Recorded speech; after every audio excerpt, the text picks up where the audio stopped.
રક્ષાબંધન આવી રહી છે અને એક ભાઈને એની બેનની યાદ કેમ ન આવે। સરહદ ઉપર કામ કરતા લાખો સૈનિકો કે જેમની માટે સુરતના પીપી સવાણી ગ્રુપ દ્વારા 30,000થી વધારે રાખડીઓ બનાવીને મોકલવામાં આવી છે।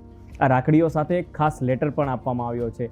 એમાં દરેક બહેનોએ પોતપોતાની લાગણી, જે પોતાના ભાઈ પ્રત્યેની લાગણી હોય છે, એ વ્યક્ત કરી છે અને દેશના જે સૈનિકો છે, જે દિવસ રાત ઠંડી ગરમી જોયા વગર દેશની સુરક્ષા કરી રહ્યા છે, તેની માટે રાખડીઓ મોકલવામાં આવી છે। આપણે કેટલીક બહેનો સાથે વાત કરીએ કે તેમણે રાખડીઓ મોકલવાનું કારણ શું છે અને દેશના સૈનિકો સુધી રાખડીઓ કઈ રીતના પહોંચશે અને આ રાખડીઓ બનાવતી વખતે તે કેવી લાગણી અનુભવી રહ્યા છે। જી બેન, આપનું નામ શું છે? ડૉક્ટર શિવાની ડાખરા।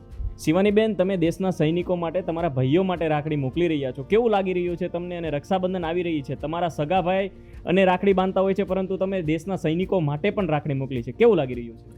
બહુ સારું લાગી રહ્યું છે કે અમે અમારા સગા ભાઈને તો દર વર્ષે રાખડી બાંધીએ જ છીએ, પણ અમારા જે સૈનિક ભાઈઓ છે એને અમારી તરફથી રાખડી મોકલવાનો મોકો મળ્યો, એ જ અમારી માટે બહુ પ્રાઉડની વસ્તુ છે। કેટલી રાખડીઓ બનાવી રહ્યા છો અને આ રાખડી બનાવવાનું શરૂઆત ક્યારે કરવામાં આવી અને કઈ રીતના મોકલવાનું આયોજન છે?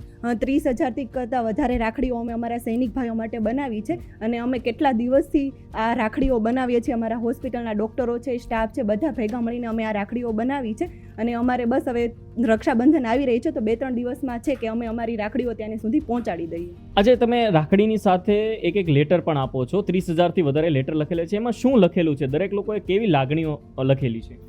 અમે અમારું કે રાખડી હોય, રાખડી એક છે તો આપણે રાખડી બાંધી શકીએ, પણ આપણી અંદરની લાગણી કે જે અમે એને ફોન દ્વારા તો બતાવી નથી શકતા, એટલા માટે અમે લખીને એ લાગણીઓ એને કીધું છે કે જે એનાથી વાંચીને એ ખુશ થાય, એને એવું લાગે કે ના મારી બેન છે જેણે મારી માટે મોકલું છે, જેનેથી એને એની બેનની યાદ ના આવે વધારે। આપણે અન્ય એક બેન સાથે વાત કરીએ। જી બેન, આપનું નામ શું છે? સાવલિયા અર્ચના।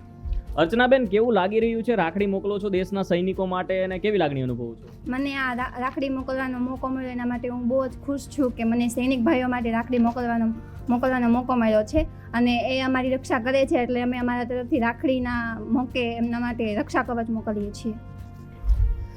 આપણે જોયું એ પ્રમાણે સુરતના પીપી સવાણી ગ્રુપ દ્વારા 30,000થી વધારે રાખડીઓ મોકલવામાં આવી રહી છે। BSF, ઇન્ડિયન આર્મી સહિતના જવાનોને કે જે દેશની સુરક્ષા કરી રહ્યા છે, દેશને સલામત રાખી રહ્યા છે, કે જે બહેનો એના દ્વારા કે જે બહેનો પીપી સવાણીની બહેનોએ અને સમગ્ર સ્ટાફે મળીને રાખડીઓ સરહદ ઉપર મોકલી છે।